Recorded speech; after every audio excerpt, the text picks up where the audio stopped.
بسم اللہ الرحمن الرحیم.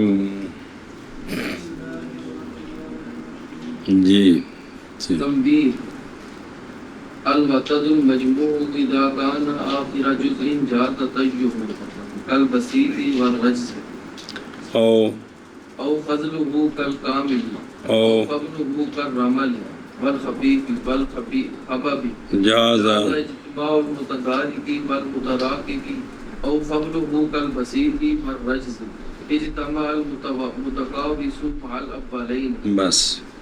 صلی اللہ علی نبینا الکریم وعلی آلہ واصحابہ وبارک وسلم. بسم اللہ الرحمن الرحیم. یہ تنبیہ کا پوری کا مقصد یہ ہے کہ آپ نے ابھی قافیے کی قسمیں پڑھی ہیں جی، تو ضروری نہیں ہوتا کہ جو قصیدے میں سارے قافیے برابر چلیں، یہ ضروری نہیں ہوتا، بلکہ قافیے بدل بھی سکتے ہیں. وہ قسمیں پڑھی ہیں نا ابھی جو متدارک، تو یہ پہلے قصیدے میں پہلے شعر میں اور قافیہ ہو، دوسرے میں اور ہو، تیسرے میں اور ہو، یہ بدل سکتے ہیں جی. یہ دراصل قانون ہے کہ جو حذف ہے نا، یعنی ضرب میں جو زحاف ہوتا ہے، زحاف کا مطلب ہوتا ہے اس میں کچھ کمی کرنی ہے، تو یہ کمی جہاں جائز ہوتی ہے نا وہاں کمی کریں تب بھی ٹھیک ہے، نہ کریں تب بھی ٹھیک ہے. کمی کرنے سے پہلے اور دوسرے کا قافیہ بدل جائے تو حرج کوئی نہیں ہے. حرج آپ سنو اور شرح نال تین دھیان کریں ذرا جی کہ وتد مجموع کی جب کہ ہو جز کا آخر، جو وزن ہے اس کا آخر کیا ہو؟ وتد، دو متحرک تیسرا ساکن، اس کو وتد مجموع کہتے ہیں. جائز ہے اس کا طی، جائز ہے جیسا کہ بسیط میں اور رجس میں. کیا کہ جی وتد مجموع جب ہو وزن کے جز کا آخر تو جائز، یعنی وہ ضرب کے جز کا آخر، وہی ضرب ہے نا، آخری جز ہے جی، تو جائز ہے طی اس کا جیسا کہ بسیط میں ہے اور بحر رجز میں. ادھر دیکھو. صلی اللہ علی نبینا الکریم وعلی آلہ وصحبہ وبارک وسلم. بسم اللہ الرحمن الرحیم. صلی اللہ علیہ وسلم. بسم اللہ الرحمن الرحیم. اگر باہر کا دیکھ رہے ہو آخری جز وتد مجموع ہو تو اس میں طی یعنی چوتھے ساکن حرف کو حذف کرنا جائز ہے. جیسے بحر بسیط مجذوب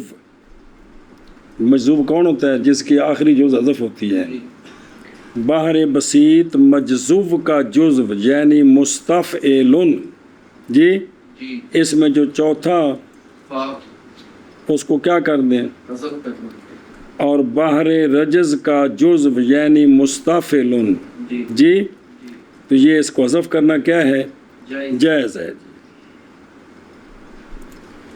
او خذلہ، یا جن کے آخر میں وتد مجموع ہو اس کا کیا کرنا؟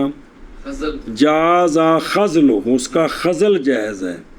جیسا کہ بحر کامل میں، جیسا کہ ادھر دیکھو یا اس میں خذل یعنی دوسرے متحرک حرف کو اور چوتھے ساکن حرف کو جائز ہے. جیسا کہ بحر کامل کا جز یعنی متفاعلن، اس میں کیا کرنا؟ دوسرے متحرک کو، کس کو؟ تا کو، مت، اور چوتھا الف کو، تو کیا بن جائے گا؟ متفاعلن. تو پھر یہ بن جائے گا مفتعلن کے وزن کے پر چلا جائے گا. آگے سمجھے. اگے ہے او خبن ہوا تو پیچھے پا کے کہ جس کے آخر میں جز کے آخر میں وتد مجموع ہے، جائز ہے خبن اس کا، جائز ہے